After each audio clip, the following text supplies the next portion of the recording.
ఆ నేపథ్యంలో ప్రజలు ఆయన ఇచ్చిన హామీల మీద నమ్ముకొని వచ్చింటున్నారనడానికి అది కనపడట్లా. ఉంటే ఆయనే చెప్పేవాడు దాని గురించి, వాళ్ళు దాని గురించి మాట్లాడేవాళ్ళు.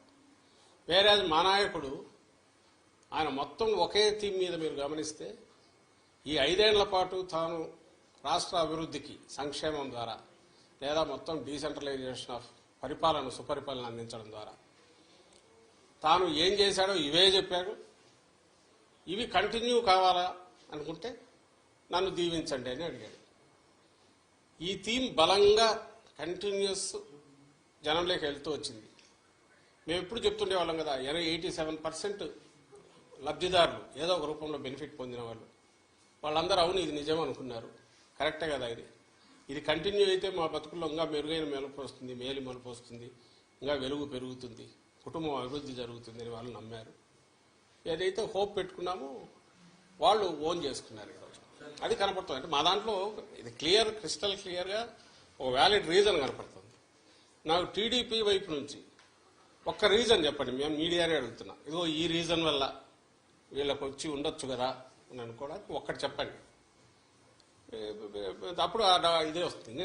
అయినా సరే వాళ్ళు బింకంగా ఏదన్నా అనుకుంటే ఆయన చంద్రబాబు నాయుడు గారిని చూస్తే మీకే తెలుస్తుంది. ఆయన ఈ మధ్య మామూలుగా అయితే ఆయన బయటికి రాగానే ఎన్నికలు రాగానే 2000 చూపించి విక్టరీ సింబల్ ఏదో చూపించాల్సిన ఆయన అది చేయట్లా. ఆయనకు ఎవరు డౌట్ వాళ్ళకు తెలుస్తోంది. It is well return on the wall. రేపు June 4th దీంట్లో కౌంటింగ్లో రాబోతోంది. అది దానికి సరైన కారణం ఉంది.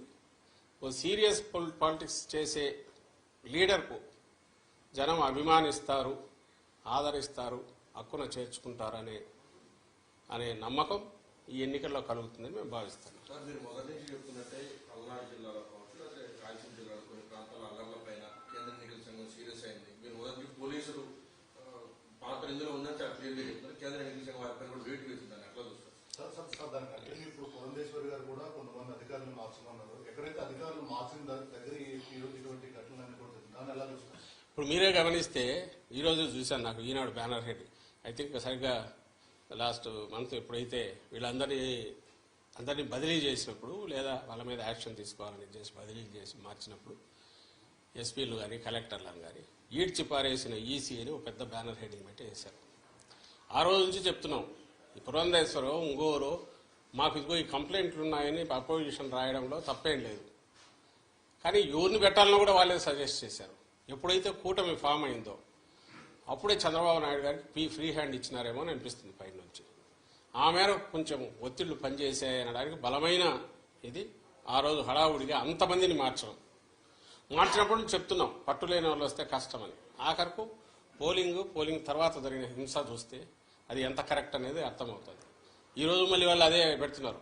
పాయింట్ వచ్చి ఎక్కడైతే ఉన్న అధికారులు వాళ్ళు కదిలించి రకరకాల కారణాలు చూపి చేయించుకున్నారో అక్కడే ఇవి జరగడం అంటే వాళ్ళు పెడితే మరి వీళ్ళు ఏజెంట్ల కింద పనిచేస్తారు కదా అని అనుకుంటే ఈ మాత్రం ఇది కూడా జరిగేది కాదు ప్రికాషన్ తీసుకుంటే. కానీ అట్లీస్ట్ ఇప్పటికైనా మేలు. ఇప్పుడు రియలైజ్ కావాల్సింది కానీ ప్రజలు కూడా గమనించాల్సింది ఏంటంటే ఆ రోజు అధికారులు తప్పించి ఎవరైతే తెచ్చుకున్నారో వీళ్ళుండగా జరగడం అంటే అది ఈసీ ఫెయిల్యూరు ప్లస్ టీడీపీ కుట్రపూరితంగా చేసింది అని రెండైతే అవగాహన అర్థమవుతుంది కదా. ఈ నేపథ్యంలో మళ్ళీ వేటు అని చెప్పి ఈరోజు వాళ్ళు చేసేసి ఏదో తమ ప్రతిభనో లేకపోతే టీడీపీ చాలా నిష్పాక్షికంగా ఉందో లేదా ఈసీ నిష్పాక్షంగా వ్యవహరించిందో అన్నట్టు ఈ పత్రికల్లో దాన్ని ఉపయోగించుకుని బ్యానర్లు పెట్టడమే ఆశ్చర్యంగా ఉంది. ఏదైతే మేము చెప్తూ వచ్చామో అదే జరిగింది. వైఎస్ఆర్ కాంగ్రెస్ పార్టీ మళ్ళీ చెప్తున్నాం,